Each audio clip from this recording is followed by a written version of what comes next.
Bonjour à tous, c'est le 10 octobre prochain qu'aura lieu la conférence Fusion-Acquisition organisée par Capital Finance. Dans cette perspective, j'accueille aujourd'hui sur ce plateau Sarma Dedar, avocat associé du département corporate dans le cabinet DLA Piper. Sarmad, bonjour. Bonjour Emmanuel. Alors on parlera prochainement fusion-acquisition et on va clairement voir que dans ces grands mouvements d'acquisition sont surtout les opérations transfrontalières, notamment entre l'Europe et les États-Unis qui sont en pleine explosion. On parlait à fin mai d'une progression de 82%. Pour un total de 172 milliards de deals. Pour le premier semestre. On nous dit que c'est aussi le plus haut niveau depuis 2007. Comment vous expliquez cette tendance ? On a eu quand même une année 2015 qui était très bonne, une année 2016 qui a été un peu ralentie en France, et 2007, on retourne vraiment à des niveaux de 2007, avec une vraie tendance internationale d'aller chercher des relais de croissance à l'extérieur des pays domestiques. On sait très bien qu'aujourd'hui, dans les pays occidentaux, la croissance organique est un peu plus difficile à atteindre. Donc on a des secteurs qui se consolident de plus en plus, avec des recherches de synergie qu'on va parfois trouver à l'étranger plutôt qu'au niveau national. Après, il y a le petit sujet encourageant, mais qui n'est pas forcément un critère de décision, qui sont bien sûr le taux de change US-euro qui favorise et des taux d'intérêt qui sont toujours très bas. Alors vous, dans les opérations que vous avez conseillées, vos clients, qu'ils soient à l'achat ou à la vente, qu'ils soient des entreprises ou des fonds, qu'est-ce qu'ils allaient plus spécifiquement chercher dans ces opérations, outre les relais de croissance, les gains de part de marché, les nouveaux clients? Qu'est-ce qui parfois a motivé plus spécifiquement leurs décisions? Nous allons avoir parfois les Américains qui vont chercher de la technologie, par exemple, à l'extérieur. La French Tech, aujourd'hui, est un produit qui séduit pas mal. Après le French bashing, on est plutôt séduisant sur la scène internationale. On a beaucoup de sociétés qui sont enviées par les étrangers. Donc, du coup, les Américains, ils vont venir sur, notamment, le life science, la biotech, venir chercher en France certains développements de produits. Un savoir-faire précis, innovant. Et pour les Français qui vont aller aux États-Unis, là, c'est une démarche un peu plus d'accès à un marché. Il faut savoir, même si on connaît les États-Unis à travers le monde et que c'est très international, les États-Unis restent un marché très local. Donc, on ne peut pas très facilement percer le marché vu de l'extérieur. Donc on va aller y être. Et c'est plus facile d'acheter une société qui existe déjà avec sa force commerciale plutôt que d'aller se lancer à zéro.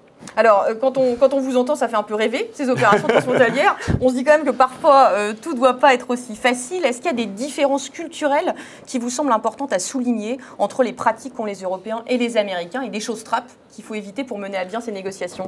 Tout à fait. Nous revenons peut-être sur ce que je viens de dire tout à l'heure, sur le caractère très local du marché américain. Les Américains, ils ont des pratiques de marché très fortes.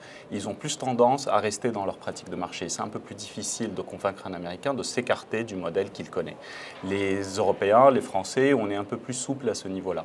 Donc c'est un premier obstacle parfois dans les échanges avec les Américains d'aller les convaincre de notre propre pratique. Et là, quand vous dites ça, Sarmad, vous parlez des pratiques purement juridiques ou aussi des approches plus informelles, plus soft de la manière dont on mène les négociations? Il y a les deux. On commence par le purement juridique. On va par exemple avoir dans une opération d'acquisition les garanties qui vont être négociées.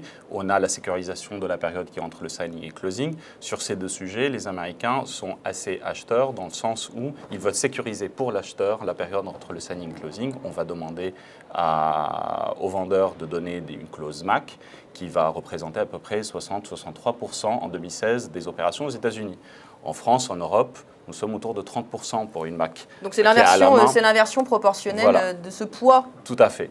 Et là, venir convaincre un vendeur français qu'il va être dans l'insécurité jusqu'au closing de son deal, c'est un peu plus délicat.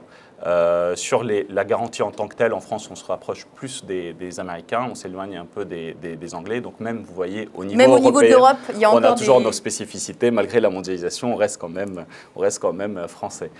Sur la forme, je pense que c'est le plus gros challenge de nos clients. Autant quand ils sont accompagnés par des intermédiaires, des avocats, banquiers d'affaires, etc., ils peuvent faire le lien. Mais leur plus grand challenge à la base, c'est de pouvoir mener des négociations comme ils font chez eux. Un Américain, il va être beaucoup plus dématérialisé que nous. Nous avons très peu de réunions physiques, ce qui est pour moi un piège à systématiquement éviter. Nous avons pu, par exemple, sur un dossier d'une société française, Amplitude, qui commercialise des lasers ultra fast, ultra performants, pour sécuriser leur marché aux États-Unis, nous avons dû y aller physiquement parce qu'avant, il y avait quand même des idées préconçues sur qui nous étions. Nous sentions que la négociation À la limite, ils pensaient que j'avais un béret en leur parlant au téléphone. Il fallait y être sur place. Et là, il y a eu un vrai tournant dans la négociation. Un vrai gap dans la négociation. Alors là, on a parlé des opérations microéconomiques, des mouvements des différents acteurs. Ce qu'on voit aussi aujourd'hui sur un plan plus macro ou plus géopolitique, c'est une tendance, une volonté. On a l'impression de renforcer le contrôle des investissements étrangers. C'est une position qui est clairement assurée par le président américain. On a vu cette semaine que Jean-Claude Juncker nous parlait aussi d'un contrôle des investissements étrangers dans l'Union européenne. Est-ce que vous pensez que ces postures, si ce sont des postures, peuvent négativement impacter les opérations transfrontalières et freiner les ardeurs des acquéreurs étrangers? Vous avez choisi le bon terme, Emmanuel, c'est une posture, donc ça va être difficile de rentrer dans l'analyse purement politique. Mais effectivement, nous avons vu énormément de discours de nationalistes qui va se baser sur le protectionnisme économique. Mais il faut comprendre que pour un nationaliste, il n'a pas envie que les étrangers viennent chez lui, mais lui, il a envie d'aller vers les étrangers et de rayonner au niveau national, de dire, voyez, on est à l'extérieur.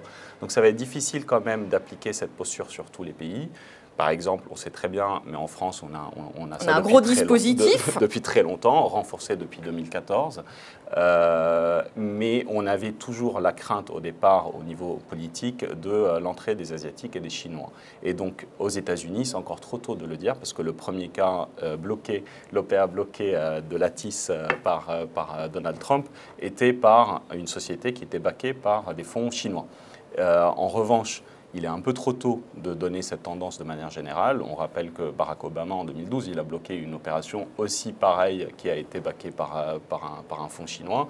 Donc voilà, c'est des discours. C'est dans l'air. C'est dans l'air du temps. Ça ne s'appliquera pas à tous les secteurs, pas à toutes les opérations. Il n'y a pas de systématisme, en tout cas, sur cette posture. Et je reste dans le pragmatisme et on espère que le M&A international aura encore de très beaux jours devant lui. Les premiers chiffres sont déjà très positifs pour le reste de l'année. Sarma Dédare, merci beaucoup. Merci à tous. Et on vous donne donc rendez-vous le 10 octobre prochain pour poursuivre les débats en direct. Merci.